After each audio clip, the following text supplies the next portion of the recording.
लेक्चरच करायचंय, पण मला वाटतं आपण जर लेक्च केले तशी येईल. हा बोल घेऊन घ्यायचा मला. हा ठीक आहे. हा तर इथे पहा पेज नंबर 12 आहे आणि पहिला क्वेश्चन आहे पहा discuss the constitutional perspective under 14, 20, 21, 22. आता इथे पहा हा जो काही प्रश्न आहे तो प्रश्न कसा आहे समजून घ्या अगोदर, की इंडियन कॉन्स्टिट्यूशन आहे आणि इंडियन कॉन्स्टिट्यूशन मध्ये असे कुठले आर्टिकल आहेत की जे आर्टिकल ह्या पूर्वीच्या सीआरपीसी आणि आताच्या बीएनएसएस निगडीत आहेत, त्याच्या संदर्भात आहेत, त्याच्या संबंधित आहेत. अशा आर्टिकलवरती, अशा कॉन्स्टिट्यूशनल आर्टिकलवरती एक क्वेश्चन विचारला जाण्याची शक्यता आहे. म्हणून हा क्वेश्चन, हा टॉपिक इथे सांगितला गेलेला आहे. म्हणजे थोडक्यात इथे पहा कॉन्स्टिट्यूशन मध्ये पण सीआरपीसीच्या किंवा बीएनएसएसच्या काही प्रोव्हिजन्स कशाप्रकारे लागू होतात, त्या इथे तुम्हाला एक्सप्लेन करायच्या आहेत. म्हणजे कॉन्स्टिट्यूशनल आर्टिकल कुठले आहेत, की ज्याच्यामध्ये आपल्याला हा क्रिमिनल जस्टिस सिस्टम दिसून येतो आणि त्यानुसार हा क्वेश्चन आहे. त्यापैकी त्याप्रमाणे पहिला आहे पहा introduction. The basic principle of criminal justice system in India viewed through a constitutional lens in Article 14, 20, 21, 22 की इथे पहा आपण हा जो काही क्रिमिनल जस्टिस आहे तो क्रिमिनल जस्टिस हा दिसून येतो आहे. कुठे? ही जी काही भारतीय घटना आहे, भारतीय राज्यघटना आहे आणि त्याचे जे काही कलम 14, 20, 21 आणि 22 आहे याच्यामध्ये सुद्धा क्रिमिनल जस्टिस सिस्टीम दिसून येते. दिसून येते आणि त्याचा परिणाम असा आहे पहा, एम्फॅसिस, fairness, equality, protection, individual rights and due process आणि त्यानुसार इथं पहा ही जी काही क्रिमिनल जस्टिस सिस्टीम आहे आणि ह्या क्रिमिनल जस्टिस सिस्टीम मध्ये सुद्धा काय दिसून येतात, हे घटक दिसून येतात. कुठले कुठले? फेअरनेस, उचितपणा, इक्वॅलिटी, समानता, प्रोटेक्शन ऑफ इंडिव्हिज्युअल राईट की हे जे काही इंडिव्हिज्युअल्स आहेत, नागरिक आहेत, त्यांचे जे काही राईट्स आहेत ते राईट प्रोटेक्ट करण्याचे पण तिथं ते दिसून येतात. आणि ड्यू प्रोसेस आणि ह्या क्रिमिनल जस्टिसने ही जी काही प्रोसेस आहे, ही क्रिमिनल जस्टिस सिस्टम आहे, ही एक ड्यू प्रोसेस आहे, ती पण दिसून येते. म्हणून अशा प्रकारे इथे पहा these article collectively form critical foundation for administration of criminal justice in country. म्हणून हे जे काही आर्टिकल आहेत वरचे 4, 14, 20, 21, 22 हे काय आहेत पहा, फाउंडेशन आहेत.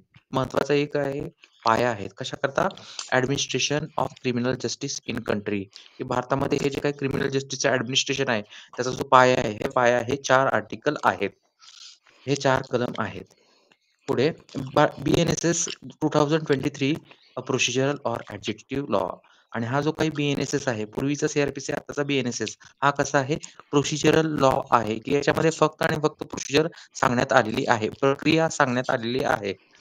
Objective law which defines remedies आणि त्याप्रमाणे इथं रेमेडीज डिफाईन केलेले आहेत, तिथं उपाय सांगितलेले आहेत. इट एड प्रोटेक्ट सबस्टॅन्टिव्ह लॉ आणि जो काही सबस्टॅन्टिव्ह लॉ आहे, जो काही तिथे राईट, ड्युटी, लायबिलिटी, डेफिनेशन सांगणारा जो लॉ आहे, तो लॉ प्रोटेक्ट करण्याकरता हा प्रोसिजरल लॉ आहे. आणि हा प्रोसिजरल लॉ आहे. कुठला? हा बीएनएसएस हा प्रोसिजरल लॉ आहे.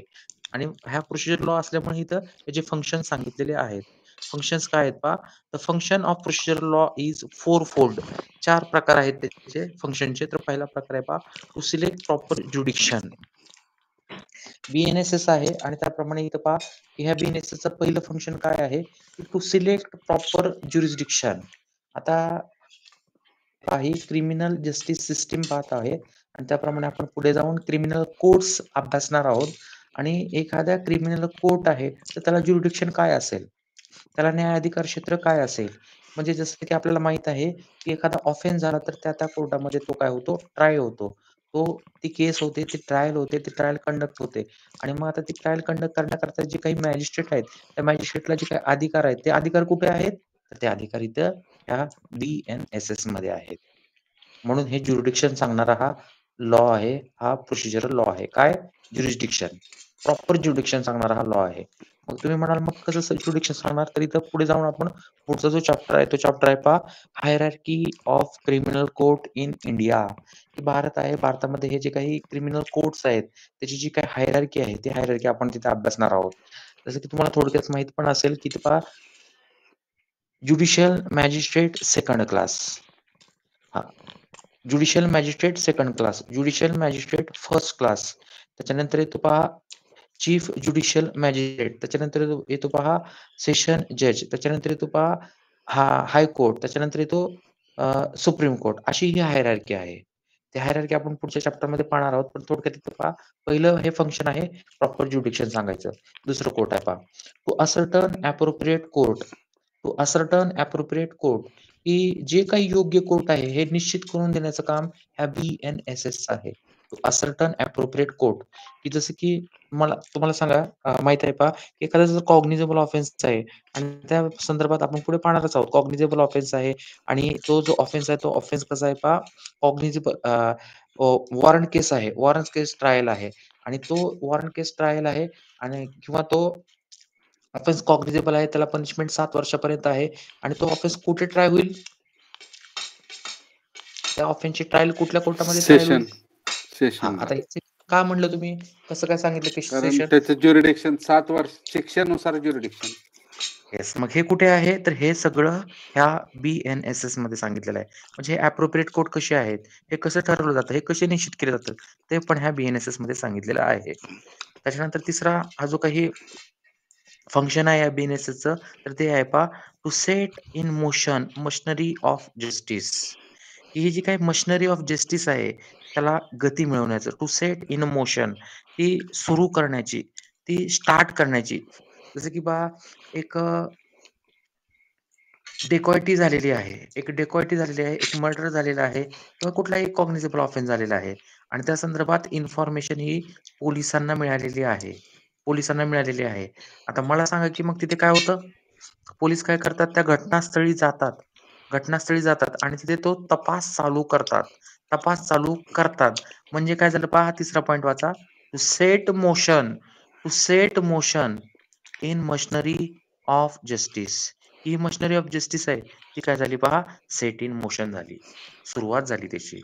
आणि मग ही सुरुवात कोण करेल? कशी होईल ती प्रोसिडिंग? त्यानंतर पोलिसांना पॉवर कशा आहेत? पोलिसांचे फंक्शन्स कसे आहेत? पोलिसांना परत ते सगळ्या गोष्टी पोलिसांच्या पॉवर, फंक्शन, प्रोसिजर हे सगळे कोर्टाचे क्रिमिनल कोर्ट आहे, एस्टॅब्लिशमेंट कशी, त्या क्रिमिनल कोर्टामध्ये जे काही मॅजिस्ट्रेट आहेत, ते मॅजिस्ट्रेटची अपॉइंटमेंट हे सगळं ह्या BNSSमध्ये सांगितलेलं आहे. म्हणून थोडक्यात म्हटलेलं आहे पहा, to set in motion machinery of justice. आणि चौथं फंक्शन आहे या BNSSचं, to provide way and means making a court decision effectual. To provide way, मार्ग सांगायचा आहे. मीन्स आणि त्याप्रमाणे तिथे साधन पण सांगायचे आहेत. मेकिंग कोर्ट्स डिसिजन इफेक्च्युअल, की कन्सिडर करा सेशन जज आहेत.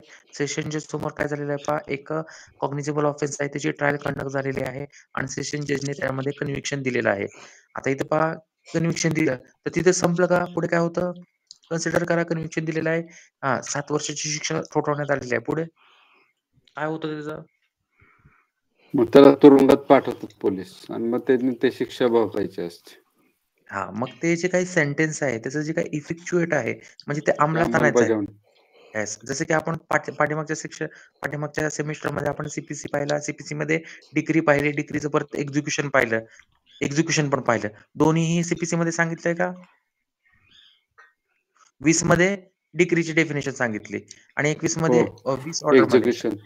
तसंच एक्झॅक्ट इथे पण आहे. इथे ट्रायल पण सांगितलं जातं. ट्रायलमध्ये डिसिजन पण सांगितले जाईल आणि डिसिजन कशाप्रकारे इफेक्च्युएट केलं जाईल. तर ते पण इथे ह्या BNSSमध्ये सांगितलेलं आहे. असे हे 4 महत्त्वाचे फंक्शन आहेत. ओके. Okay sir. हा, ठीक आहे सर. पुढे. तर आता इथं पहा, हे सगळं BNSSचं इंट्रोडक्शन आहे, इंट्रोडक्टरी पार्ट आहे. हाऊएव्हर संहिता is not Holy procedure or adjective. आता तुम्ही म्हणाल, की मग ही जी काही संहिता ही पूर्णपणे प्रोसिजरल आहे का? पूर्णपणे हे ॲडजेक्टिव्ह आहे का? तर नाही. तर इथं पहा, एक असा चॅप्टर आहे, की तो सबस्टॅन्टिव्ह नेचरचा आहे, की हा पूर्ण संहिता ही प्रोसिजर जरी असले, तरी ह्या संहितामध्ये एक चॅप्टर आहे आणि तो चॅप्टर सबस्टॅन्टिव्ह नेचरचा आहे. आता मला फक्त एवढं उत्तर द्या, की सबस्टॅन्टिव्ह नेचरचा म्हणजे कसला नेचरचा? म्हणजे काय नेमका सबस्टॅन्टिव्ह लॉ म्हणजे? Define rights. Defined rights. Okay. म्हणून इथं पहा, तुम्ही जरी म्हणत असाल, की हा प्रोसिजरल लॉ आहे, परंतु एक चॅप्टर इथे इन्क्लूड केलेला आहे आणि तो आहे सबस्टिट्यूट नेचरचा आणि तो आहे पहा धस. सेक्शन 144 ते 147, 144 टू 147, 144 ते 147 हा एक चॅप्टर आहे आणि हा चॅप्टर हा कसा आहे? सबस्टॅन्टिव्ह नेचरचा. की जो पूर्वीचा 125 होता पहा सीआरपीसी 125. काय होता पूर्वीचा 125 सीआरपीसी?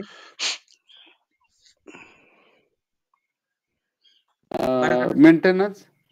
Yes, maintenance. तो इकडे आता 144 ते 147 झालेला आहे. पूर्वीचा 125, आताचा 144. ओके. ओके. आणि मग इथं हा जो चॅप्टर आहे तो चॅप्टर आहे पहा सबस्टॅन्टिव्ह नेचरचा. म्हणजे तिथं काय सांगितलेलं आहे राईट ऑफ मेंटेनन्स.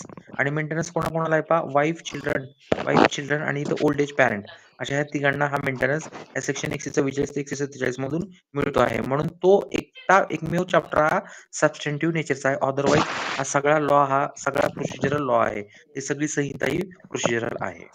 संहिता also grant a right of habeas corpus. आता ह्या संहितामध्ये हा पण राईट आहे पहा राईट ऑफ हेबेस कॉर्पस.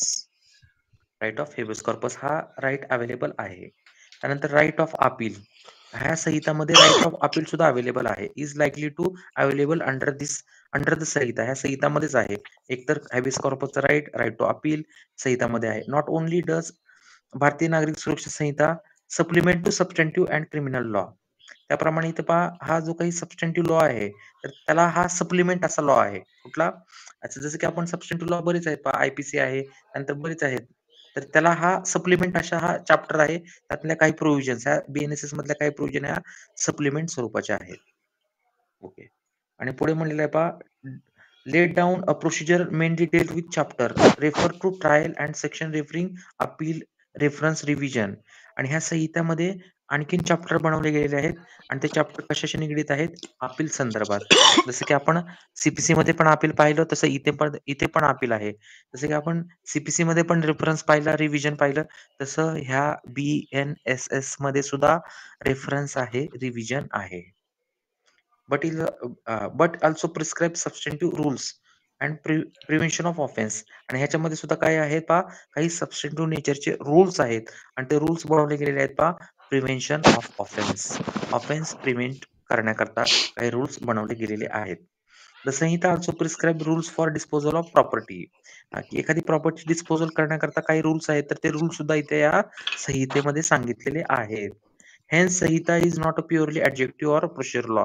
म्हणून आपण लास्टला असा निष्कर्ष काढू शकतो, असा आपण इन्फरन्स काढू शकतो की ही जी काही संहिता आहे ही प्युअरली प्रोसिजरल नाही. तर याच्यामध्ये काय आहेत पहा सबस्टॅन्टिव्ह पार्ट सुद्धा आहे. सबस्टॅन्टिव्ह नेचरचे राईट सुद्धा याच्या संहितेमध्ये आहेत. ठीक आहे. पुढे भारतीय न्याय संहिता. इथे पहा भारतीय न्याय संहिता म्हणजे पूर्वीचा आयपीसी, भारतीय नागरिक सुरक्षा संहिता पूर्वीचा सीआरपीसी आर इक्वली इम्पॉर्टंट. हे दोन्ही कसे आहेत पहा तितकेच समान असे महत्वाचे आहेत. And complement to each other. हे दोघंही एकमेकाला कॉम्प्लिमेंट आहेत, पूरक आहेत. And cannot be read isolation. आणि हे आयसोलेशन मध्ये रीड करता येत नाहीत. एकदा बीएनएस वाचायचा, एकदा बीएनएसएस वाचायचा, असं आयसोलेशन मध्ये रीड करता येणार नाही. But interpreted with provision of a constitution. परंतु हे दोन्ही एकत्र वाचून त्याचं इंटरप्रिटेशन पण कसं करायचं आहे पहा interpreted with the provision of a constitution. आणि कॉन्स्टिट्यूशनच्या प्रोव्हिजनचा आधार घेऊन ते हे इंटरप्रिट करायचे आहेत. कोण? बीएनएस आणि बीएनएसएस हे दोन्ही इंटरप्रिट करायचे आहेत. कशाचा आधार घेऊन? कॉन्स्टिट्यूशनल प्रोव्हिजनचा. आणि त्याप्रमाणे इथे काय सांगितलेलं पहा for just and fair trial. आणि त्यानुसार ह्या बीएनएसएस प्रमाणे काय केले जाईल? फेअर ट्रायल सांगितले गेलेले आहे. त्यानंतर जस्ट ट्रायल सांगितले गेलेले आहे. आणि इथं त्याप्रमाणे अवॉइड इनजस्टिस. आणि काय अवॉइड केलेलं आहे की हा जो काही इनजस्टिस आहे तो इनजस्टिस अवॉइड केलेला आहे. अशी ही बीएनएसएस आहे. ठीक आहे. पुढे आता इथं पहा पेज नंबर 13 वरती या constitutional perspective under the article 14. आता इथं पहा पहिला आर्टिकल आहे article 14 equality before law and equal protection of law. आता इथं पहा हे जे काही आर्टिकल आहे आर्टिकल मला सांगा की काय आहे हे आर्टिकल? दर्जाची आणि संधीची समानता.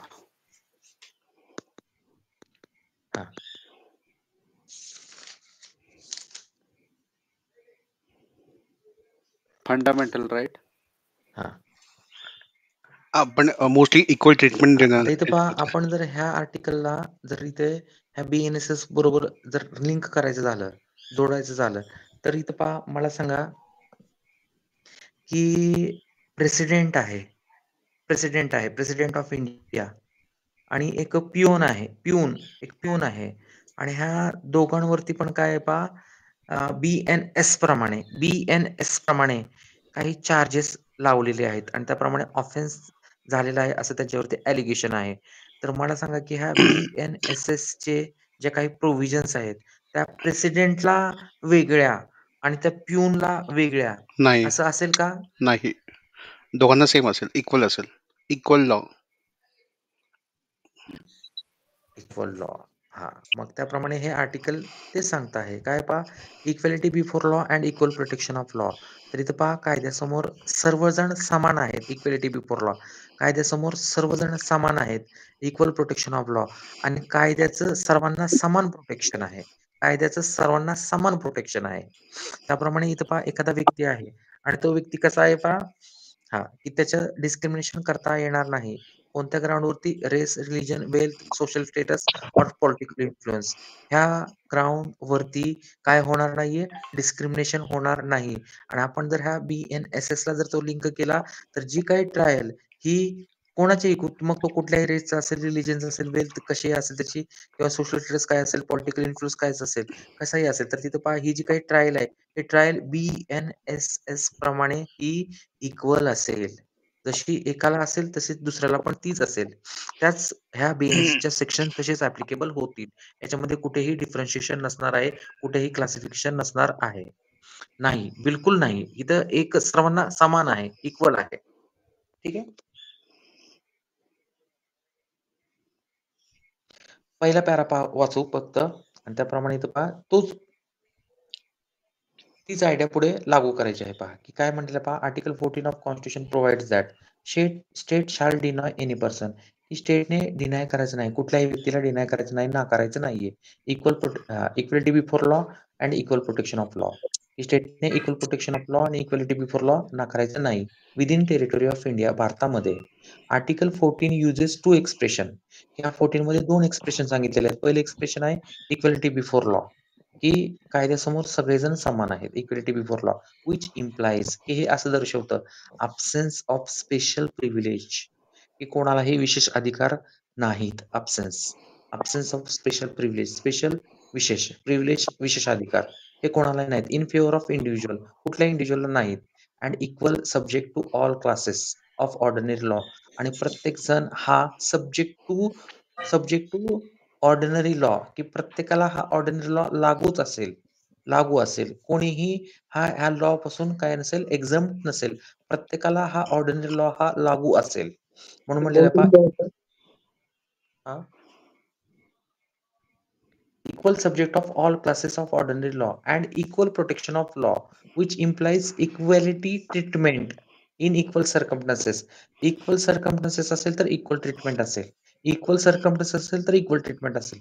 However, both expression contain idea equal justice. आणि ह्या दोन्ही ठिकाणातून ही आयडिया दिसून येते. एक्सप्रेशन दिसून येतं म्हणजेच काय पहा इक्वल जस्टिस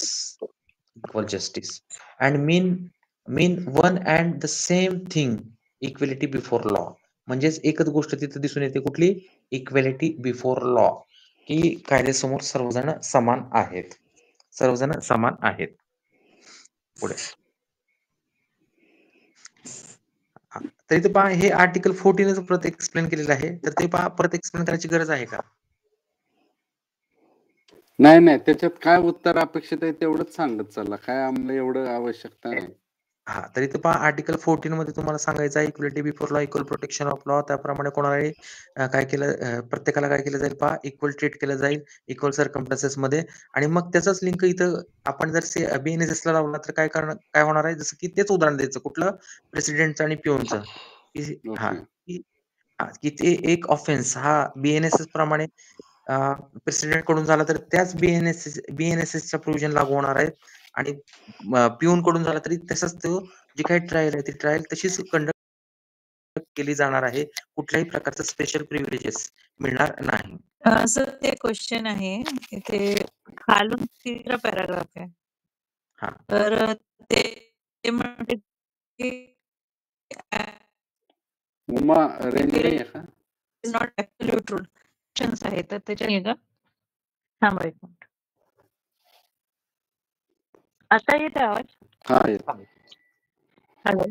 हा. येस येस खालून तिसरा पॅराग्राफ आहे सर, जे जे म्हणतो की rule of equality is not absolute rule. मग ते म्हणतं की एक्सेप्शन आहे आणि त्याच्यात आर्टिकल 361 म्हणजे फॉरेन डिप्लोमॅट्स आणि प्रेसिडेंटला जे इम्युनिटी आहे, तर हे थोडंसं समजायचं. येस येस हा, जसं की आपण जेव्हा BNS अभ्यासला, तुम्हाला BNS होतं काय IPC होतं IPC बरं हा ठीक आहे. तर जेव्हा तुम्ही IPC अभ्यासला त्यावेळेस तुम्हाला तिथे असा एक कन्सेप्ट शिकवली गेलेली आहे की हा IPC कोणाला लागू होत नाही. हो हो फॉरेन आणि मग डिप्लोमॅट आणि त्यांना इम्युनिटी आहे ना Yes. ह्याची. हा, त्यांना लागू होत नाही. आणि इथं प्रेसिडेंट आहे किंवा गव्हर्नर आहे. आता इथं ते सुद्धा त्यांना सुद्धा लागू होत नाही. परंतु कधी जोपर्यंत ते त्या पदावरती आहेत. येस. बरं. एकदा हां. अच्छा. म्हणजे याच्या उत्तरमध्ये आपण असं लिहू शकतो ना, की तसं सगळ्यांसाठी आहे, फक्त एक्सेप्शन ज्यांना इम्युनिटी आहे. करेक्ट? म्हणजे या पदाला एवढंच छोटं आहे इम्युनिटी ते. आहे, है ना? या येस. आर्टिकल प्रमाणे. हे याच्या उत्तरमध्ये जाणार. बरोबर. ठीक आहे. हां. आणि तिथे प्रेसिडेंट असेल किंवा गव्हर्नर असेल, त्यांना पण प्रॉसिक्युशन होतं परंतु ते जसं की आपल्याला माहिती आहे आमदार असेल, खासदार असेल आणि आता तो तिथे पदावरती आहे, तर त्यांच्या अगेन्स्ट ती प्रोसिडिंग होत नाही. पण जेव्हा एकदा ते पदावरून ते उतरले असतील, त्यांचा कार्यकाल संपला असेल, तर मग मात्र जे काही प्रोसिडिंग्ज आहेत, ते परत चालू होतात जे काही ॲलिगेशन आहेत, जे काही चार्जेस आहेत, ज्या काही ट्रायल्स आहेत, त्या पुढे परत कंटिन्यू होतात. अच्छा. हां. तर इथे हा जो काही आर्टिकल 14 आहे त्याचं महत्व एकच आहे की काय equality before law, equal protection of law आणि कोणीही कायद्यापेक्षा मोठं नाही, कायद्यासमोर सगळे समान आहेत. इतकंच तुम्हाला सारखं ते एक्सप्लेन करायचं आहे. ठीक आहे सर. ठीक आहे. पण हा पॉइंट आपण अगोदर काय करूया, आर्टिकल 20 वरती येऊया. कारण हा एक्झॅक्ट कशाशी निगडीत आहे, BNSS ची ऑफेन्सची निगडीत आहे. त्यामुळे article page number 14 point number 2 वरती या. खालून दुसरा point page number 14. Page number 14.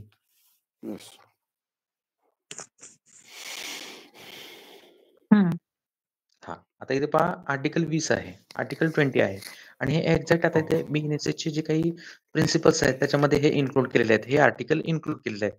तर हे काय सांगतात बघा article 20 provides 3 type of protection in respect of conviction. तर हा जो काही आर्टिकल 20 आहे, हे जे काही कलम 20 आहे, भारतीय राज्यघटनेचं कलम 20 आहे आणि कलम 20 मध्ये सांगितलेलं आहे 3 प्रकारचे प्रोटेक्शन सांगितलेले आहेत आणि हे प्रोटेक्शन कशा संदर्भात आहे? कन्व्हिक्शन संदर्भात आहेत. कन्व्हिक्शन की एखाद्या गुन्हेगाराला काय केलेलं आहे कन्व्हिक्शन दिलेलं आहे. आता त्याला शिक्षा सुनावलेली आहे. तर आर्टिकल 20 मध्ये काय केलेलं आहे 3 प्रोटेक्शन सांगितलेले आहेत. त्यापैकी आपण 1, 2, 3 असे इथं आर्टिकल 20 सब आर्टिकल 1, 2 आणि 3 ही एक पाहूया. तर पहिलं आहे प्रोटेक्शन कशाप्रकारे प्रोटेक्ट केलेलं आहे. हां. No person shall be convicted of any offence except for violation of law in force at the time of commission of act. हां, तर इथं की कन्सिडर करा की हां, एक 10 दिवसापूर्वी एका व्यक्तीने एक ॲक्ट केलेली आहे. 10 दिवसापूर्वी. कन्सिडर करा 10 दिवस किंवा 1 महिना. 1 महिन्यापूर्वी काय केलेलं आहे? कन्सिडर करा 1 महिना. 1 महिन्यापूर्वी काय केलेलं आहे? एका व्यक्तीने एक ॲक्ट केलेली आहे आणि त्यावेळेस त्या ॲक्टला ऑफेन्स म्हणून कन्सिडर करण्यात आलेलं नव्हतं. त्या संदर्भात ती ॲक्ट हा एक ऑफेन्स नाही. असा कुठलाही ॲक्ट नव्हता. असा कुठलाही कायदा नव्हता, की त्या कायद्यामध्ये त्या ॲक्टला काय आहे ऑफेन्स म्हणून ठरवलं गेलेलं आहे आणि पनिशमेंट आहे असं नव्हतं. परंतु काय झालेलं आहे 1 महिन्यानंतर काय झालेलं आहे, तिथे त्या ॲक्टला एक ऑफेन्स म्हणून दर्जा दिलेला आहे. एक लॉ बनवला गेला आणि त्या लॉनुसार ती ॲक्ट म्हणजे एक ऑफेन्स आहे.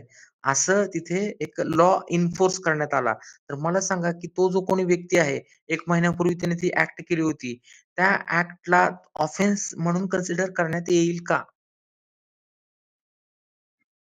नाही त्यावेळेला तो गुन्हाच नव्हता ना. येस. हां, म्हणून तिथं पहिलेच काय आहे आपण इथं प्रोटेक्शन पाहत आहोत. Protection in respect of conviction आणि त्याच्यामध्ये आर्टिकल 20 सब आर्टिकल 1 पाहत आहोत आणि त्याप्रमाणे असं म्हटलेलं आहे no person shall be convicted कुठल्याही व्यक्तीला कन्व्हिक्शन करता येणार नाहीये.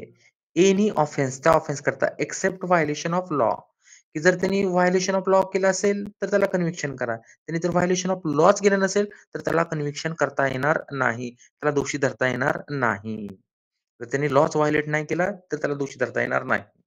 At the time of commission of act charged as offence, की त्यांनी ती ॲक्ट केली परंतु ते ॲक्ट त्यावेळेस ऑफेन्स नव्हता. म्हणून त्याला कन्व्हिक्शन होणार नाही.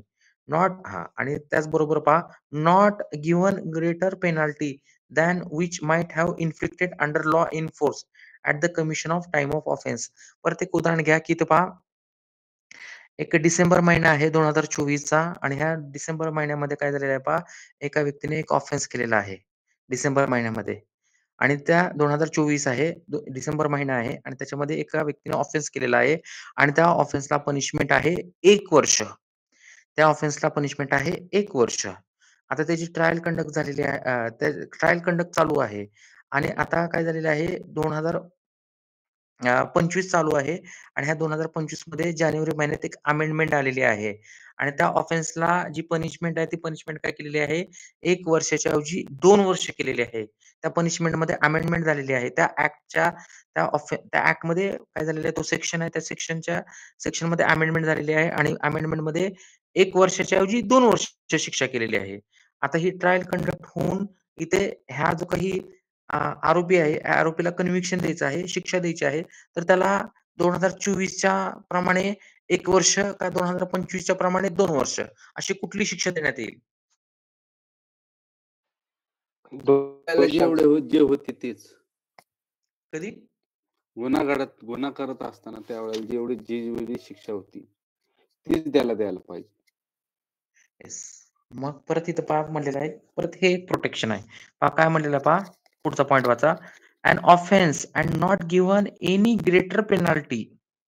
त्याला ग्रेटर पेनल्टी दिली जाणार नाही. Not given greater penalty than that which might have inflicted under law in force at time of commission of an offence, की तो जो काही टाईम ऑफ कमिशन झालेला आहे, तो जो काही वेळ होता आणि त्यावेळेस जो काही लॉ होता आणि तो लॉ इन्फोर्स होता आणि त्या लॉने जितकी पनिशमेंट दिली होती, तीच पनिशमेंट त्याला देण्यात येईल.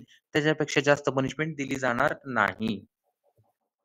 ठीक आहे? म्हणजे सर म्हणजे खूप सिली क्वेश्चन असेल, पण आता जेव्हा आय-पी-सी होता, तर तेव्हा जे गुन्हा झाले त्यांना आय-पी-सी प्रमाणेच सजा भेटणार आहे. हां. आता इथे पहा तुम्ही इंटरप्रिटेशन ऑफ स्टॅट्यूट मागच्या सेमिस्टरला पाहिलेलं आहे. हां. तर त्यामध्ये एक इंटरप्रिटेशन आहे. बेनिफिशियल कन्स्ट्रक्शन नावाचं एक इंटरप्रिटेशनचा रूल आहे.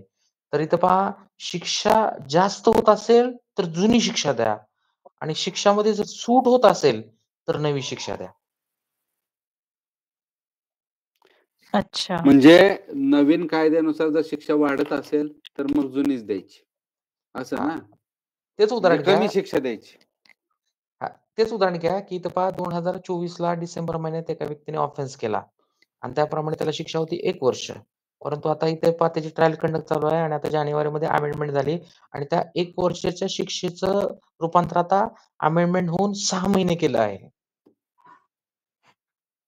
तर 6 महिन्याची शिक्षा भेटणार, बरोबर? Yes, correct. जे तुम्ही स्टॅट्यूट सांगितला त्याच्याप्रमाणे. Yes. Beneficial construction of penal statute. Penal statute नावाचा एक टॉपिक होता पहा तुम्हाला आणि तिथं बेनिफिशियल कन्स्ट्रक्शन म्हटलं होतं पहा. बरं. हां. अजून एक प्रश्न सर, की आता जसं बी-एन-एस-एस लागू झाला, हा प्रोसिजरल लॉ आहे. तर हां. जे सी-आर-पीचे म्हणजे समजा जे केसेस सुरू आहे इन मिडल, मग ते सी-आर-पी-सी अजून ॲक्टिव्ह आहे, की आता म्हणजे ते सगळं पूर्णपणे बी-एन-एस-एस होणार? नाही. आता इथे पाहतो ना, पूर्णपणे आता जेव्हापासून इफेक्ट झाला, एन्फोर्समेंट झाली, तिथून पुढे सगळा हा बी-एन-एस. दॅट इज ओनली प्रोसिजर ना. शिक्षेची तरतूद तर वेगळीच आहे ना. नाही, अच्छा. बी-एन-एस, आय-पी-सी सुद्धा पूर्णपणे चेंज झाला सर. आता इथून ते पुढे तर ज्या काही झालं. ऑफेन्सेस एफ-आय-आर होतात, ते सगळ्या आता आता बी-एन-एस. बी-एन-एस नुसारच. पण येस. आधीच्या केसेस ज्या आहेत त्या आय-पी-सीतल्या कलमानुसार शिक्षा फक्त चालतील. येस. म्हणजे बाकी प्रोसिजर समजा तर बी-एन-एस नुसारच होणार मी ना. तुम्हाला एक एक्झाम्पल विचारते, की समजा आपण मॅजिस्ट्रेटकडे जेव्हा जातो एफ-आय-आरची ऑर्डर घ्यायला, ते पहिले 156(3) होता, आता ते 200 काहीतरी झालंय. ठीक आहे. आता समजा तो केस मी फाईल केला 156(3) मध्ये जुन्या याच्याप्रमाणे. आता हे नवीन लॉ आले. आणि तो सुरू आहे. अजून ते ऑर्डर झाला नाही मॅजिस्ट्रेटकडून, तर तिथे कुठला प्रोसिजर फॉलो होईल आता? आता नवीन होणार प्रोसिजर फॉलो. म्हणजे मध्ये जे केस सुरू आहे, ज्या दिवशीपासून BNSS ऍक्टिव्ह आहे, त्या दिवशीपासून हे प्रोसिजर फॉलो होणार आहे, बरोबर? Yes, yes. अच्छा. ठीक आहे. ठीक. हां. आता परत एक गोष्ट सांगतो तुम्हाला, की हे तुम्ही प्रोसिजर आहे, ही प्रोसिजर पूर्णपणे चेंज झालेले नाही. परत एकदा सांगतो पहा, प्रोसिजर चेंज नाही झाली. तर हे जे काही प्रोसिजर मधले सेक्शन्स आहेत, त्या सेक्शनचे जे काही नंबर आहेत, ते नंबर चेंज झालेले आहेत आणि हे अनवॉन्टेड सेक्शन आहेत, अनवॉन्टेड प्रोसिजर आहेत, त्या डिलीट केलेल्या आहेत. ठीक आहे, ठीक आहे. आलं लक्षात. हां, जसं की आता आय-पी-सी होता, आता बी-एन-एस आहे. तर आय-पी-सी मध्ये किती सेक्शन होते? 511. पण बी-एन-एस मध्ये ते कमी केलेले आहेत. कारण आता हा डेफिनिशन क्लॉज वगैरे, वगैरे सगळा श्रिंक करून तो छोटा केलेला आहे. ठीक आहे. तर हां, इथे म्हणजे पहा आपण समजण्यासाठी समजा आता साक्ष अधिनियम ते चेंज झालं एव्हिडन्स ऍक्ट. आता हां, कुठला केस आहे जे आता एव्हिडन्सच्या फेजला आला असेल, तर हां. आता तिथे एव्हिडन्स नवीन ऍक्ट प्रमाणेच तो प्रोसिजर फॉलो होणार, बरोबर? म्हणजे जसं त्याच्यात करेक्ट, एव्हिडन्सच्या दिल्या ते होणार, करेक्ट, जुनेप्रमाणे नाही होणार, बरोबर? करेक्ट. हां, ठीक. बरोबर, बरोबर. हां. हां, तर इथे पहा आपण आलेलो आहोत, की इथे आर्टिकल 20 पाहत आहोत. आर्टिकल 20 मध्ये आपण फर्स्ट पॉइंट पाहिला, की इथे पहा एकतर त्यावेळेस जो काही शिक्षा होती ती शिक्षा दिली जाईल आणि जर त्यामध्ये चेंज झाला असेल आणि वाढ झाली असेल, तर ती वाढ असलेली पनिशमेंट देता येणार नाही. परंतु जर कमी झाली असेल, तर मग मात्र नवीन पनिशमेंट दिली जाईल, जेणेकरून तिथे बेनिफिशियल कन्स्ट्रक्शन ऑफ स्टॅट्यूट मिळेल आणि त्याप्रमाणे तिथं त्या ज्या काही अक्यूज्ड ऑफेंडर आहे त्या ऑफेंडरला तिथे बेनिफिट दिला जाईल. ओके. त्यानंतर आहे पहा आर्टिकल 22 सब आर्टिकल 2 20(2) नुसार काय पहा, no person shall be prosecuted and punished for same offence more than one. तर कुठल्याही व्यक्तीला एकाच गुन्ह्यासाठी दोनदा दोनदा प्रॉसिक्यूट करता येत नाही आणि एकाच गुन्ह्यासाठी कुठल्याही व्यक्तीला दोनदा पनिशमेंट देता येत नाही. हां, आता एक उदाहरण घेऊया आपण, की एक व्यक्ती आहे आणि त्याने काय केलेलं आहे, मर्डर केलेलं आहे. तर त्याप्रमाणे त्याला काय झालेलं आहे हां, ट्रायल कंडक्ट होईल. त्याप्रमाणे त्याला शिक्षा होईल. शिक्षा झाल्यानंतर तो शिक्षा झाली त्याची पूर्ण. तो परत सोसायटीमध्ये आला. तर परत त्याच गुन्ह्यासाठी त्याला प्रॉसिक्यूट करता येत नाहीये आणि त्यासाठीच त्याला परत डबल पनिशमेंट देता येणार नाही. त्याला आपण डबल जीओपार्डी म्हणतो आणि ते इथे आर्टिकल 20 सब आर्टिकल 2 मध्ये सांगितलेलं आहे. एकाच गुन्ह्यासाठी दोनदा प्रॉसिक्यूट करता येत नाही. एकाच गुन्ह्यासाठी दोनदा पनिशमेंट देता येत नाही. ठीक आहे? म्हणजे नाही शिश थोडं तर नाहीच म्हणजे एकदा एकदा शिक्षा जर झाली त्याला म्हणजे एकाचा खून केला आणि त्याला 5 वर्ष शिक्षा लागली समजा. आता हं. शिक्षा भोगून आला तर मग मला पुढं नाही समजलं. त्याच शिक्षा गुन्ह्यासाठी संपली परत त्याची. पकडता येणार नाही दुसऱ्या पोलिसांना आणि पुन्हा तेच काम करता येत नाही. हां, आता इथं पहा अच्छा. एक एक पण एक एक मूव्ही होता पहा, अंधा कानून नावाचा. बघा. हां, हां. त्याच्यामध्ये तो बच्चन त्या खून करतो अमरीश पुरीचा आणि त्याप्रमाणे त्याला शिक्षा दिली हो, जाते हो. आणि शिक्षा झाल्यानंतर परत सोसायटीमध्ये येतो आणि तो पाहतो तर समोर अमरीश पुरी असतो आणि मग मात्र दुसऱ्या वेळेस तो मात्र खरा त्याचा खून करतो आणि हं. जेव्हा कोर्टामध्ये ट्रायल चालू होते त्यावेळेस हे आर्टिकल तो बोलतो. हं. हां, किंवा तो ओके. हे दुसरं हां, डिपार्टमेंटमध्ये जर तुला डिपार्टमेंटने शिक्षा केली रेग्युलर प्रोसेस मधल्या कामाबद्दल, त्यांनी जर डिपार्टमेंटने शिक्षा केली, तर त्याच कामासाठी तुझं प्रॉसिक्युशन नाही होणार आणि पोलीस पुन्हा वेगळी काही शिक्षा देऊ त्याच्यासाठी कोर्टात पुन्हा वेगळी शिक्षा नाही होणार. एकदा ती समजा इन्क्वायरी ऑफिसची बसली आणि त्याच्यात एखादं इन्क्रिमेंट गेलं किंवा अशी काही शिक्षा झाली आणि परत त्याच गुन्ह्यासाठी पोलिसांमध्ये पण केस दाखल झाली, मग कोर्टाने परत शिक्षा द्यायची, तर ते डबल शिक्षा होईल त्याच गुन्ह्यासाठी. बरोबर ना सर? हां, बरोबर आहे. फॉर एक्झाम्पल एक चोर आहे आणि त्याने चोरी केली आणि चोरी केल्याप्रमाणे त्याला शिक्षा दिली. आता त्याच चोरीसाठी त्याच चोरीसाठी परत एकदा त्याला शिक्षा देता येणार नाही आणि त्याच्यावरती प्रोसिक्युशन पण करता येणार नाही. ठीक आहे, त्यांनी चोरी केली, प्रोसिक्युशन झालं, शिक्षा पण झाली. आता त्याच चोरीसाठी परत प्रोसिक्युशन होणार नाही आणि परत शिक्षा दिली जाणार नाही. ओके. ठीक आहे. हो, हो. त्यानंतर आहे पहा तिसरं आर्टिकल आहे. तिसरं हे प्रोटेक्शन आहे पहा. Article 20 sub article 3. Article 20 sub article 3. No person shall be compelled to give witness against himself. तर इथं पहा परत लक्ष द्या की कुठल्याही व्यक्तीला कुठल्याही व्यक्तीला shall be compelled to give witness की त्याला विटनेस देण्याकरता भाग पाडलं जाणार नाही. कंपेल भाग पाडणे, कंपल्शन करणे त्याला कंपेल करता येणार नाही. टू बी विटनेस साक्षीदार म्हणून अगेन्स्ट हिमसेल्फ म्हणून म्हणजे स्वतःच्याच विरोधात त्याला साक्षीदार म्हणून साक्ष देण्याकरता भाग पाडता येणार नाही. म्हणजे त्यालाच त्याच्या विरोधात पुरावे दे म्हणून त्याला कंपल्शन करता येणार नाही. म्हणजे मग पोलिसांमध्ये दिलेला जे जबाब असतो तो ह्याच्या स्वरूपात धरला जाईल का सर? हा, पोलीस मारून त्याप्रमाणे ते त्याकडनं कबूल करून घेतात. हा. म्हणून इथं पहा आपण म्हणतो पहा की जर एखादं जर कन्फेशन असेल, हे कन्फेशन जर पोलिसांना दिलं, जसं की तुम्ही BSA मध्ये शिकलात, confession given to police officer is not अ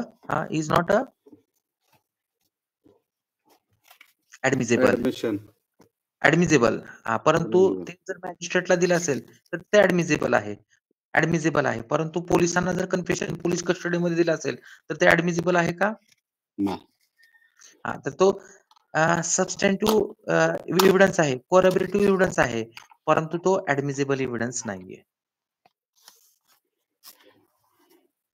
ठीक आहे, पुढे. तर हे नाही अशा सर, याच्या मीनिंग नाही कळलं तुम्ही आता जे म्हणजे तो कन्सेप्ट कळला, पण तुम्ही म्हणाले सबस्टेन्सिव्ह एव्हिडन्स आहे पण ऍडमिनिसेबल नाहीये.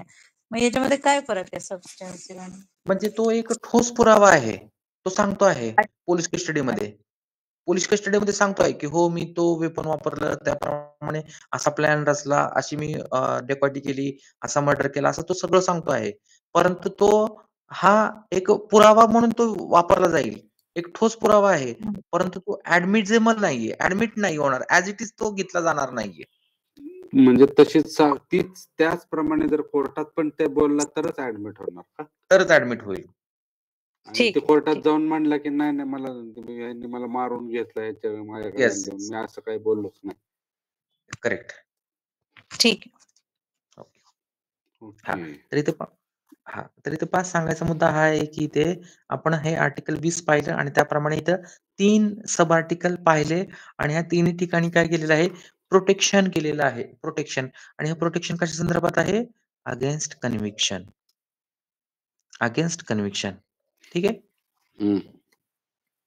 तर आता हेच पुढे एक एक पार्ट तुम्हाला तिथे एक्सप्लेन करायचा आहे, तो तिथे ब्रॉड करायचा आहे. ठीक आहे. आणि आता पुढे या पहा, पेज नंबर 17 वरती या आणि आर्टिकल 21. तर ह्याचं इंटरलिंक पेज नंबर 17 आर्टिकल 21. तर आता हे जे काय आर्टिकल 21 आहे, आर्टिकल 21 काय आहे पहा, right to life and personal liberty. तर त्याचं ह्या BNSS प्रमाणे कसं इंटरलिंक आहे तर ते इथे सांगितलेलं आहे. तर 21 मध्ये काय आहे, article 21, article 21, right to life and personal liberty. जगण्याचा आणि व्यक्ती स्वातंत्र्य, liberty. Okay. Article 21 lays down that. आता हे आर्टिकल 21 एक्झॅक्ट काय सांगतो पहा, no person shall be deprived of life and personal liberty. कुठल्याही व्यक्तीला वंचित ठेवता येत नाही. कशापासून, लाईफ पासून आणि पर्सनल लिबर्टी पासून. त्याचं लाईफ डिप्राइव्ह करता येत नाही, त्याची पर्सनल लिबर्टी डिप्राइव्ह करता येत नाही, except procedure established by law. परंतु जर प्रोसिजर इस्टॅब्लिश बाय लॉ असेल, कायद्याप्रमाणे जर एक प्रोसिजर असेल आणि ती प्रोसिजर जर फॉलो केली असेल, तर मग मात्र त्याचं लाईफ पण काढून घेता येतं आणि त्याच्या लिबर्टी पण काढून घेता येतात. त्यापासून त्याला डिप्राइव्ह ठेवता येतं. तर तिथं प्रोसिजर इस्टॅब्लिश बाय लॉ असेल तर. फॉर एक्झाम्पल इथं पहा एखादा व्यक्ती आहे आणि त्याने रेरेस्ट ऑफ रेड केस केलेली आहे. तर तिथं पहा ती जी काही बियॉन्ड रिझनेबल डाऊट प्रूव्ह झाली तर त्याला काय होतं पहा कॅपिटल पनिशमेंट होतं. त्याला काय होतं फाशीची शिक्षा होते. म्हणजे त्याचं जे काही लाईफ आहे ते लाईफ काढून घेतलं जातं. आता हे लाईफ काढून घेताना इथे प्रोसिजर इस्टॅब्लिश बाय लॉ आहे. म्हणजे थोडक्यात तिथे ती एक क्रिमिनल जस्टिस सिस्टम आहे. हो. कोर्ट सिस्टम आहे. हो. तिथं ते ऑफेन्स तिथं इन्स्टिट्यूट झाला. हो. ट्रायल कंडक्ट झाली. त्याप्रमाणे तो जो काही ऑफेन्स त्याच्या चार्ज होता, तो चार्ज त्याच्या अगेन्स्ट होता. तो बियॉन्ड रिझनेबल डाऊट प्रूव्ह झाला का? झाला. आणि मग त्याला कन्व्हिक्शन झालं. आणि मग कन्व्हिक्शन झाल्यानंतर त्याची जी काही लाईफ आहे, ती लाईफ काढून घ्यायची आहे. आणि मग त्याप्रमाणे इथे स्टेटला अधिकार आहे. काय करायचा? त्याला डिप्लॉय करायचा. म्हणजे त्याची थोडक्यात लाईफ काढून घ्यायची. म्हणजे त्याला काय करायचं आहे? कॅपिटल पनिशमेंट द्यायची आहे. ठीक आहे? म्हणून प्रोसिजर आणि प्रोसिजर प्रमाणे गेला असेल, तर त्याला डिप्रायव्ह करता येते. कशापासून? त्याच्या लाईफपासून.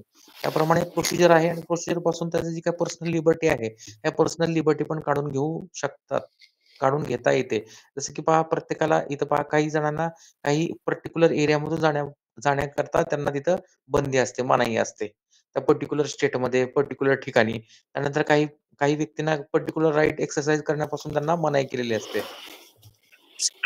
कारण लिबर्टी आहे म्हणजे त्यांना बोलू दिलं जात नाहीये, त्याला तिथे जाऊ दिलं जात नाहीये. ओके. हां, तर इथे पहा हा जो राइट आहे, तो राइट इथे BNSला कसा इंटरलिंक केलेला आहे, तर त्याप्रमाणे इथं पहा ह्या महत्त्वाच्या 2-3 केस लॉज आहेत. त्या आपण इथे डिस्कस करणार आहोत. तर इथं पहा की इथं आपण आर्टिकल 21 पाहिलं त्याच्यामध्ये आपण आता हा शब्द वापरला कुठला? Procedure established by law. तर तिथे प्रोसिजर इस्टॅब्लिश बाय लॉ असेल तरच लिबर्टी काढून घेता येते, तरच लाईफ काढून घेता येते. Procedure established by law. परंतु एक इम्पोर्टंट केस लॉ झालेली आहे, एक लँडमार्क केस लॉ झालेली आहे. A K. Gopalan versus state of Madras. A K. Gopalan versus state of Madras. AIR 1950. आणि त्यामध्ये काय झालेलं आहे पहा, की हा जो काही आर्टिकल 21 आहे त्याच्या संदर्भात सांगितलेला आहे. Article 21 lays down any procedure by legislature. आता आपण म्हटलो की प्रोसिजर इस्टॅब्लिश बाय लॉ म्हणजे थोडक्यात तिथं लॉ असणं आवश्यक आहे आणि लॉने ती लाईफ डिप्लॉय करणं, लॉने पर्सनल लिबर्टी डिप्लॉय करणं आवश्यक आहे. मग इथे प्रोसिजर असणं आवश्यक आहे आणि प्रोसिजर कुणी केलं गरजेचं आहे?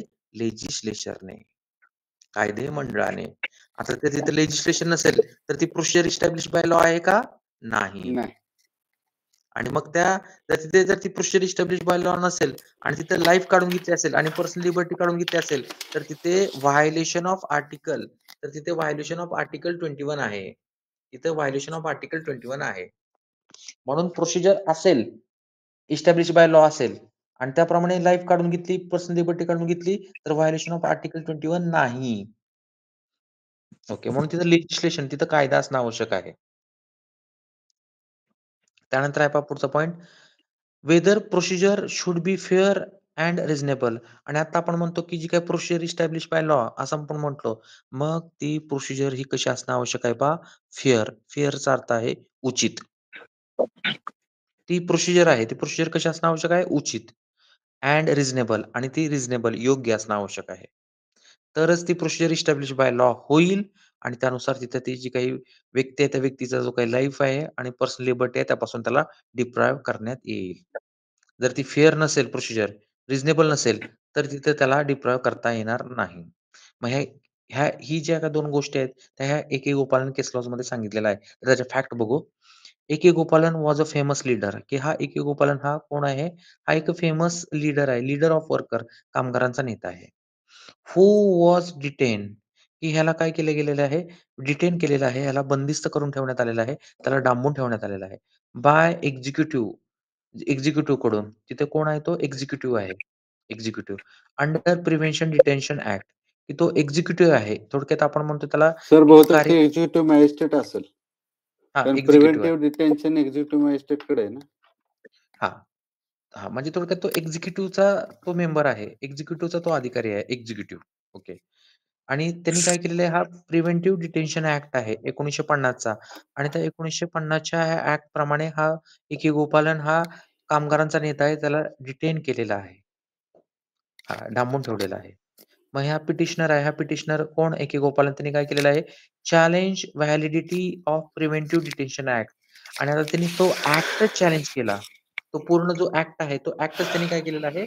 चॅलेंज केलेला आहे. हां. And it was argued on behalf of A K. Gopalan आणि ह्या ए.के. गोपालनच्या वतीने असा आर्ग्युमेंट करण्यात आलं, असा युक्तिवाद करण्यात आला. एक The word law in Article 21 include not only enacted law but also include principle of natural justice. की तो काय म्हणतो, हा ए.के. गोपालन पिटिशनर आहे आणि त्याने हा ऍक्ट चॅलेंज केलेला आहे. कुठला? हा प्रिव्हेंटिव्ह डिटेन्शन ऍक्ट 1950 आणि त्याच्यामध्ये पहिलं जो म्हणतो की आर्टिकल 21 मध्ये जो लॉ वर्ड वापरलेला आहे, establish procedure established by law, तर हा जो काही लॉ वर्ड आहे त्याचं इंटरप्रिटेशन तो म्हणतो आहे की याच्यामध्ये फक्त लॉ हा स्टेटने बनवलेला लॉ नाही, तर प्रिन्सिपल ऑफ नॅचरल जस्टिस हे सुद्धा त्या लॉ मध्ये इन्क्लूड होतं. लॉ ह्या शब्दामध्ये त्याची व्याप्ती काय म्हणतो तो, त्याच्यामध्ये प्रिन्सिपल ऑफ नॅचरल जस्टिस पण आणा, तो पण आहे त्याच्यात. म्हणजे थोडक्यात काय केलेलं आहे त्याला, त्याचं म्हणणं न ऐकून घेता, ऑडी अल्टरम पार्टम, म्हणजे त्याला न विचारता, त्याचं बाजू न मांडता, त्याला संधी न देता त्याला काय केलेलं आहे, डिटेन केलेलं आहे. तर तो म्हणतो की हा लॉ आहे, हा लॉ कुठे आहे पहा, आर्टिकल 21 नुसार त्याच्यामध्ये प्रिन्सिपल ऑफ नॅचरल जस्टिस आहे. 2 नंबर पॉइंट मध्ये म्हणतो तो, the law depriving life and personal liberty must be reasonable, की एखादा लॉ हा जर लाईफ डिप्रायव्ह करत असेल, पर्सनल लिबर्टी डिप्रायव्ह करत असेल, तर तो लॉ कसा असावा, रिझनेबल असावा. रिझनेबल असावा. आणि तिसरा पॉइंट म्हणतो, प्रोसिजर मस्ट बी रिझनेबल, आणि जी काही प्रोसिजर आहे आर्टिकल 21 मध्ये सांगितलेली प्रोसिजर इस्टॅब्लिश बाय लॉ, तर ती जी काही प्रोसिजर आहे ती प्रोसिजर पण कशी असावी, रिझनेबल असावी, योग्य असावी, असा तो म्हणतो आहे. Procedure must be reasonable. तर असे हे त्याचे 3 पॉइंट आहेत. त्याप्रमाणे त्यांनी पिटिशन दाखल केलेलं आहे आणि त्यानुसार तो म्हणतो आहे की हा जो ऍक्ट आहे त्याची जी काही व्हॅलिडिटी आहे, वैधता आहे, तो त्यांनी चॅलेंज केलेली आहे. हा ठीक आहे. तर आता इथे पहा सुप्रीम कोर्ट काय म्हणतं बघा. नेक्स्ट पेजवर या, पेज नंबर 18. हो ठोकदे सर, ते पुढचं पेज टाका प्लीज.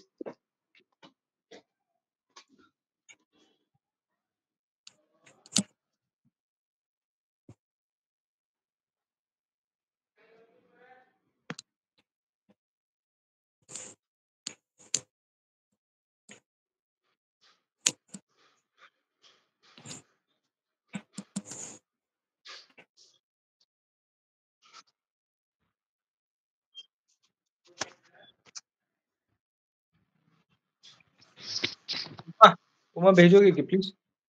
हाँ हाँ मैं भेज देती हूँ. अरे हा सर पाठवलं ना. पाठवलं आला. हा हा हा.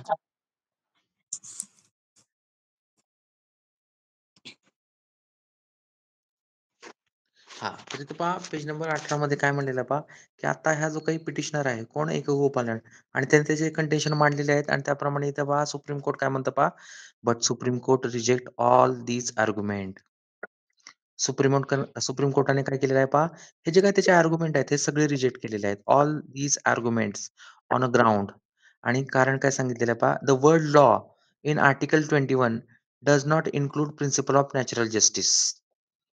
आणि इथं पहा हे जे काही सुप्रीम कोर्ट आहे, सुप्रीम कोर्ट म्हणतं की आर्टिकल 21 मध्ये जो काही लॉ आहे, लॉ शब्द आहे, तर त्या लॉ शब्दामध्ये हे प्रिन्सिपल ऑफ नॅचरल जस्टिस हे त्याच्यामध्ये इन्क्लूड नाहीत, असं सुप्रीम कोर्ट म्हणतं. हां, नॉट सर्टन अँड डिफिनाइट. कारण का, आणि त्याचं आन्सर काय देतं की हे जे काही प्रिन्सिपल ऑफ नॅचरल जस्टिस आहेत, हे प्रिन्सिपल ऑफ नॅचरल जस्टिस हे सर्टन नाहीत, निश्चित नाहीत, आणि कसे नाहीत, डेफिनाइट नाहीयेत, निश्चित नाहीयेत, डेफिनाइट नाहीत.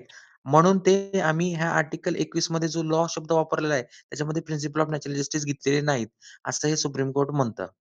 पुढे, the law is what is law is state made law, आणि ते म्हणतं की जो स्टेटनी बनवलेला लॉ आहे, तोच लॉ हा आर्टिकल 21 मध्ये जो वर्ड लॉ आहे, तो लॉ त्याप्रमाणे इंटरप्रिट करा. स्टेट मेड लॉ, त्याच्यामध्ये प्रिन्सिपल ऑफ नॅचरल जस्टिस नाही, असं हे सुप्रीम कोर्ट म्हटलं. परंतु पुढे परत काय झालं पहा, जस्टिस फजल अली, की हे जस्टिस फजल अली आहेत, ते मात्र काय झालेले आहेत, डिसॅग्री झालेले आहेत विथ मेजॉरिटी. आणि इथं पहा मेजॉरिटी म्हणजे त्याच्यासोबत आणखीन जजेस आहेत ह्या जस्टिस फजल अली सोबत, आणि त्यांनी मात्र ह्या मताशी ते सहमत नाहीत. हा, कारण disagree झाले. कॉन्स्टिट्युशनल बेंच असणार ना सर. हो, कॉन्स्टिट्यूशनल बेंच आहेत आणि त्याप्रमाणे हे फजल अली म्हणतात, असं नाही म्हणतात. की principle of natural justice unclear आहेत, डेफिनाईट नाहीत, म्हणून ते ह्या आर्टिकल 21 मध्ये जो काही वर्ड लॉ आहे त्याच्यामध्ये इन्क्लूड करता येणार नाही, असं होणार नाही. तर जे काही आर्टिकल 21 आहे त्याच्यामध्ये जो काही वर्ड लॉ आहे आणि त्या वर्ड लॉ मध्ये प्रिन्सिपल ऑफ नॅचरल जस्टिस सुद्धा आहेत. त्याच्यामध्ये सुद्धा प्रिन्सिपल ऑफ नॅचरल जस्टिस आहे. हे इन्क्लूड केलेलं आहे. असं कोण म्हणलं? हे जस्टिस फजल अली. कसं? With majority judgment. He said that ते काय म्हणतात पहा, law also must include principle of natural justice. आणि ह्या लॉ मध्येच हे प्रिन्सिपल ऑफ नॅचरल जस्टिस आहेत. म्हणजेच हे नैसर्गिक न्याय तत्व आहेत. आणि म्हणून इथे पहा की हा जो कोणी पिटिशनर आहे, ह्या पिटिशनरचे जे काय म्हणणं होतं, ते म्हणणं मांडण्याची संधी त्याला दिली गेली पाहिजे होती. की जे त्याची एकतर्फा त्याच्या विरोधात कारवाई केलेली आहे, तशी कारवाई ही योग्य नाही. योग्य नाही. म्हणजे ऑडी अल्टरम पार्टम की त्याचं म्हणणं सुद्धा ऐकून घ्या. त्याला त्याचं म्हणणं मांडण्याची संधी द्या. त्याला प्रिन्सिपल ऑफ नॅचरल जस्टिस प्रमाणे त्याला त्याचं म्हणणं मांडू द्या आणि मग त्याच्यावरती कारवाई करा. आणि म्हणून म्हणलेलं आहे पहा, the petitioner also attempted to prove that there is a relation between article 21 and article 19. आणि म्हणून इथं पहा, हा जो पिटिशनर आहे, ह्या पिटिशनरने काय केलेला आहे? प्रयत्न केलेला आहे. काय प्रयत्न केलेला आहे? की तिथे रिलेशन आहे. कशामध्ये? आर्टिकल 21 आणि आर्टिकल 19 ह्या दोघांमध्ये.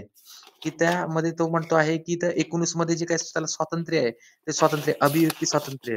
हे अभिव्यक्ती स्वातंत्र्याप्रमाणे त्यांनी काय केलेलं आहे? ते एक्सरसाइज केलेलं आहे.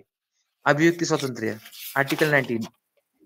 Freedom of speech and expression की त्यांनी स्पीच अँड एक्सप्रेशन स्पीच दिलेला आहे आणि एक्सप्रेस तो अभिव्यक्त पण झालेला आहे.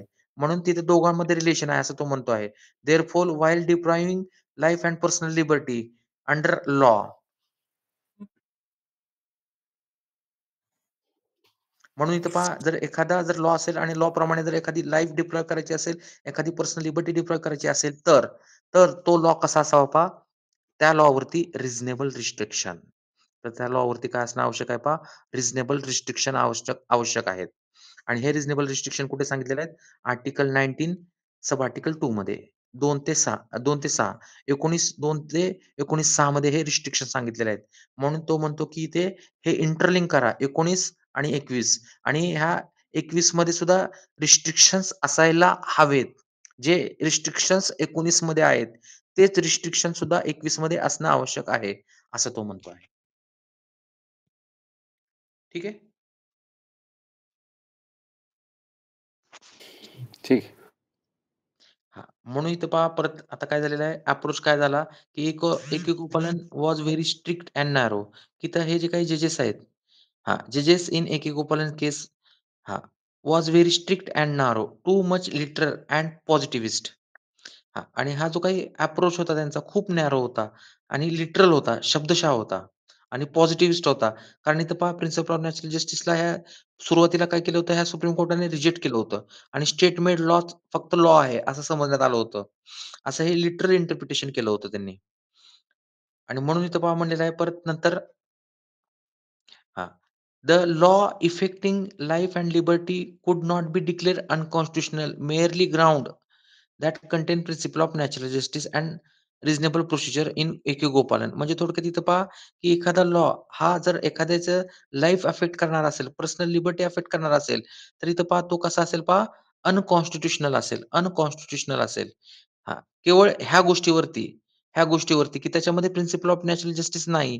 ह्या गोष्टीवरती तो अनकॉन्स्टिट्युशनल आहे, असं म्हणता येणार नाही. असा नॅरो व्ह्यू ह्या ए.के. गोपालन केसमध्ये घेतला होता. ए.के. गोपालन केसमध्ये नॅरो व्ह्यू घेतला होता. परत पुढे आता Maneka Gandhi versus union of India ही केस लॉस झाली. पुढे Maneka Gandhi versus union of India आणि ह्याच्यामध्ये मात्र काय केलेलं आहे, की हे जे काही प्रिन्सिपल ऑफ नॅचरल जस्टिस आहे आणि हे जे काही लिटरल इंटरप्रिटेशन आहे, त्याचं काय केलेलं आहे पहा, लिबरल इंटरप्रिटेशन केलेलं आहे. जास्त म्हणजे थोडक्यात लिबर्टी दिलेली आहे आणि इथं पुढे जसं की आता ह्याच्यामध्ये पण आपण अभ्यासलो कुठे एकेकोपालमध्ये. परत ह्या मनेका गांधीमध्ये काय केलेलं आहे, ह्या सुप्रीम कोर्टाने इंटरप्रिटेशन मात्र आता काय केलेलं आहे इथं नॅरो व्ह्यू वापरलेला नाही, तर ब्रॉड व्ह्यू वापरलेला आहे. हा फरक आहे.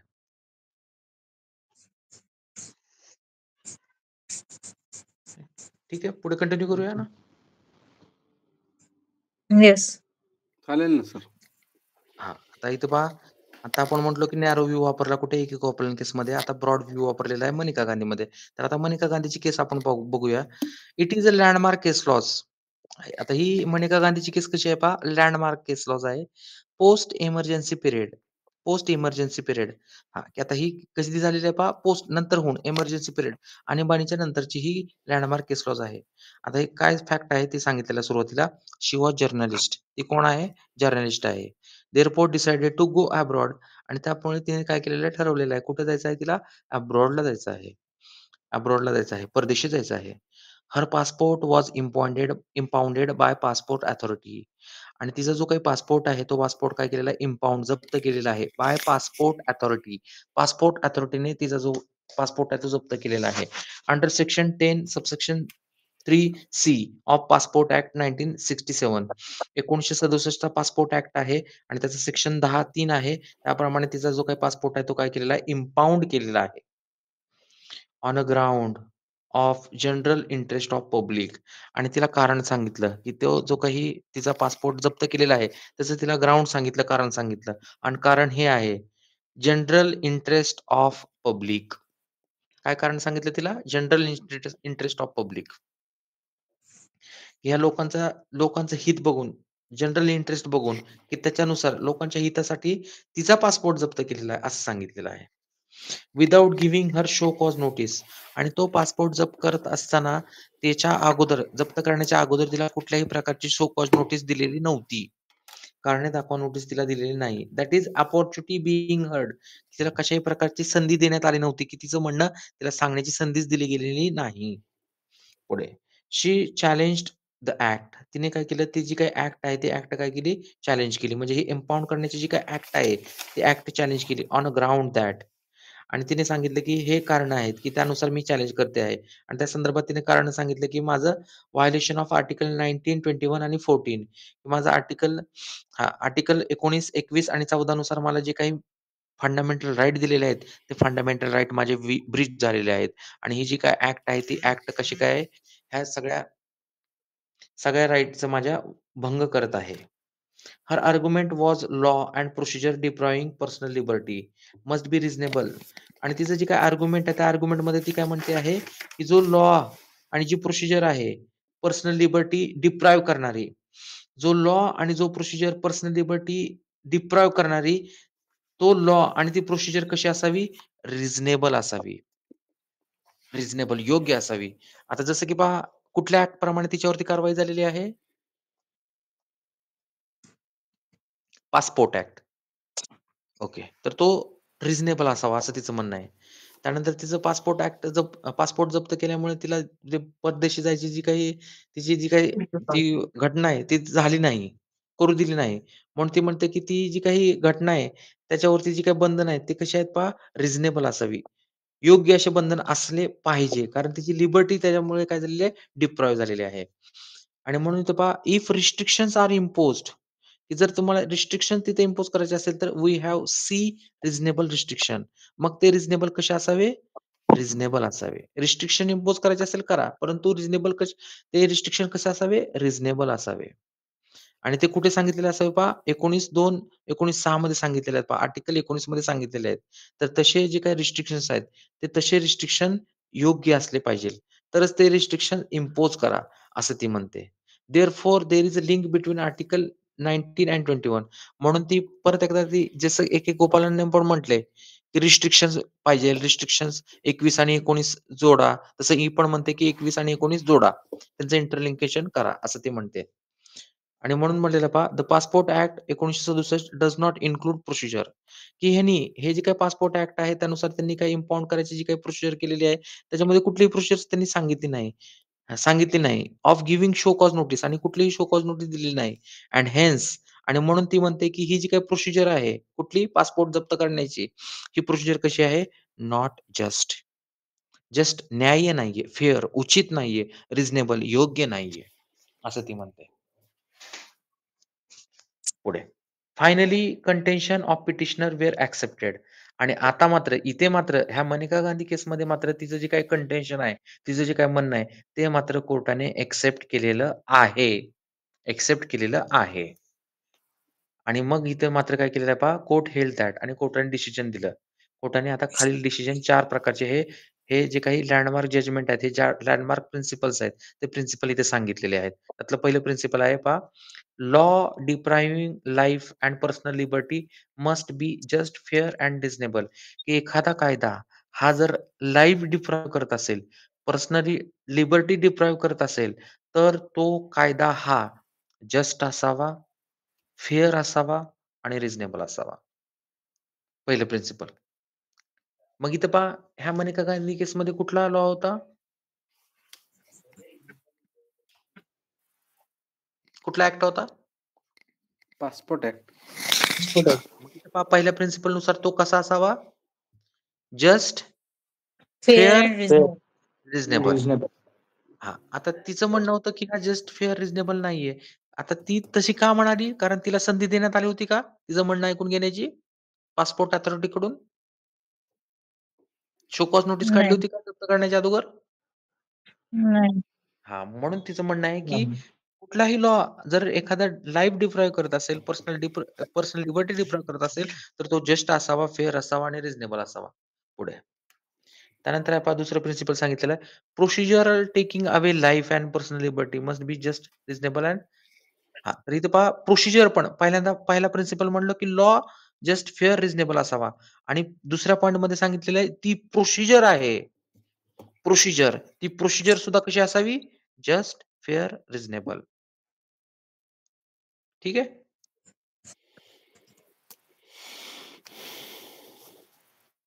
हॅलो? येस. हां. हो. दोन्ही फेअर, जस्ट अँड रिझनेबल असावं. लॉ पण आणि प्रोसिजर पण. आणि तिसरा पॉइंट आहे पहा, the law and procedure must not be arbitrary, fanciful or evasive. आणि इथं पहा, हा जो काही लॉ आहे, ही जी काही प्रोसिजर आहे, ही प्रोसिजर आर्बिट्ररी नसावी. आर्बिट्ररी नसावी, मनमानी नसावी. आर्बिट्ररी नसावी, मनमानी नसावी आणि फॅन्सीफुल ऑर इव्हेसिव्ह. आणि इथं पहा, फॅन्सीफुल म्हणजे अशी मनाला वाटेल तशी काल्पनिक नसावी. म्हणजे एखाद्या अथॉरिटीला वाटलं, की मला ही प्रोसिजर वापरायची, तर त्याने ती प्रोसिजर वापरली. दुसऱ्या अथॉरिटीला वाटलं, की नाही, नाही, ही मला अशी प्रोसिजर वापरायची आहे. तर ती त्याने तशी प्रोसिजर वापरली. तर तशी प्रोसिजर ती नसावी. तर ती कशी नसावी? आर्बिट्ररी नसावी, फॅन्सीफुल नसावी आणि इव्हेसिव्ह नसावी. आणि चौथं प्रिन्सिपल सांगितलेलं आहे ह्या लँडमार्क केस लॉजमध्ये, देअर इज अ इंटरलिंक, की इथे पहा इंटरलिंक आहे, तिथं कनेक्शन आहे. तिथं काय आहे पहा, एकमेकाची रिलेशन आहे, इंटरलिंक आहे. कोणाकोणामध्ये?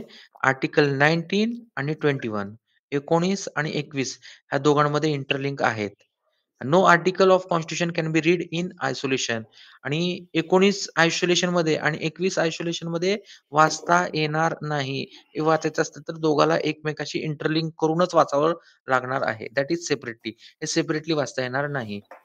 Each article in his interlink with another article. की एक आर्टिकल दुसऱ्या आर्टिकल बरोबर काय करायचं आहे? इंटरलिंक करायचं आहे. ठीक आहे. अशी ही Maneka Gandhi versus Union of India case होती. ठीक आहे. ओके. हां. ठीक आहे. तर इथं पहा, post Manika impact of Manika on criminal justice याच्या बरेच केस लॉज आहेत. त्या केस लॉज आपण नेक्स्ट लेक्चरला स्टार्ट करूया. Okay sir. येस. ओके.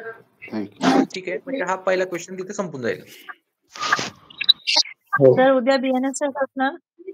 हो हां. बाबा, ठरलंय ना आता. संपेपर्यंत तेच आहे. हे आपण जास्तीत जास्त कव्हर करूया. हां, संपेपर्यंत हाच कव्हर करूया. निम्मा तरी कव्हर करूया अगोदर. अच्छा, म्हणजे पहिले हेच घेणार आता रोज. ठीक आहे. हो. निम्मा काय? निम्मा काय? हां, निम्मा आपण जास्तीत जास्त 5-6 क्वेश्चन कंप्लीट करू आणि मग दुसरा क्वेश्चन सब्जेक्ट स्टार्ट करू. ओके. हां. ठीक. ते उलट जास्त बरं होईल है ना? हो. ठीक ठीक आहे. आहे. गुड. चालेल चालेल सर. चला. Yes. Good night. Okay. Uma खुश असेल. Good night. अरे मला रात्री मीटिंग्स असतात ना, म्हणून कन्फर्म करून घेतला. हो मला माहिती आहे क्लायंट बाबा, मीटिंग मैं असतात क्लासेस उशिरा, बोल कधी-कधी 8-9ला म्हणून. अरे ठीक आहे, ठीक ऐसा ही आहे. बोल रहा हूँ मैं. अरे तुझ्याच मी ना ते म्हणजे सध्या असं कोऑपरेटिव्ह येतं, रेरा, कन्झ्युमर, हे कन्व्हेन्स, सोसायटी रजिस्ट्रेशन वगैरे असं सगळे काम आहे.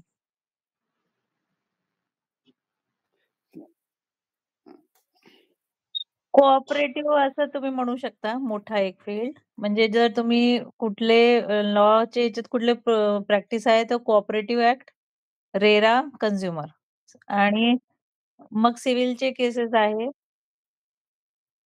हां, प्रायव्हेट फॉर्म आहे. तुम्ही ऑनलाईन बघू शकता डिअर सोसायटी नावाने. तुझे मिस्टर पण ह्याच्यातच आहेत का? मेरे मिस्टर नहीं है, वो पार्टनर मेरा मेरे मिस्टर नहीं है, वो आईटी में है. मेरे को पता है तू तू मेरे को अभी ये लेक्चर कैसा लग रहा है तुम्हें? मुझे तो अच्छा लग रहा है, मैंने तो कल ही भर दिया इसीलिए पहले पे. अंडरस्टँडिंग मला के लिए तर बहुत अच्छा लगता है ना? नाही म्हणजे कसं आहे, श्रीकांत आपण कसं आता वाटतं? हां. कॉलेजला जात नाही.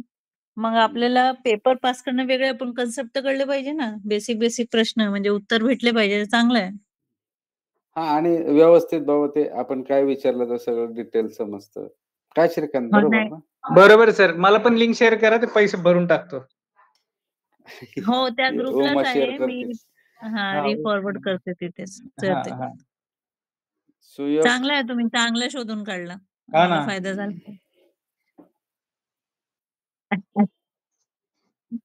सुयोग तुझा मित्र आहे का? गुड. तुमच्या कुठलं Yes, कॉलेज sir. आहे म्हणजे अभिजित सुयो? ते मराठवाडा आम्ही मित्र मराठवाडा मित्र मंडळ. मराठवाडा मित्र अच्छा. मंडळ शंकरराव शानभाऊ कॉलेज. म्हणजे तुमचं हे पुणे युनिव्हर्सिटी नाही लागत का मग? अरे पुणे युनिव्हर्सिटीज बाबा पुणे विलासराव पुणे. देशमुखचं कॉलेज आहे ते. अच्छा. ओके. अच्छा, हो. ते हो, तिलक विद्यापीठ आहे वेगळं. बरोबर. पर्वती पायथन. पर्वती. नाही. ते एकशे फर्ग्युसन रोड, कॉलेजच्या बॅक साइडला आहे. अच्छा, आलं भांडारकर लक्षात. इन्स्टिट्यूट ते वगैरे. वोकेशनलच्या इथं. हां, राइट. ते पर्वतीची जे वाईट सिटी राठी आहे रे कॉलेजच्या ते. तिथे. अच्छा, हां, त्या हां, नावाचं हां. वाईट त्या- वाईट सिटी. शाहू कॉलेज यशवंतराव शाहू. मग तुमच्या पण रेग्युलर कॉलेज नसते का अभिजित आणि सुयोग? त्यांना असतं पण त्यांना वेळ नाही ना. आपल्यासारखंच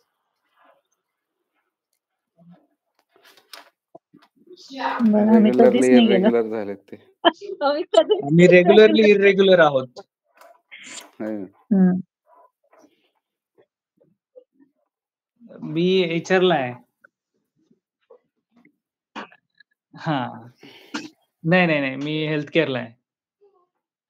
सांग ना तुझ्या हॉस्पिटलचे नाव, मी माहिती ना सह्याद्री. मी सह्याद्री. सह्याद्रीला ना. आहे. सोपं आहे ना. हां. हो का? अरे ते माझं शिशिर जोशी माझा मित्र आहे. शिशिर जोशी नाही माहिती सर मला. डॉक्टर शिशिर जोशी.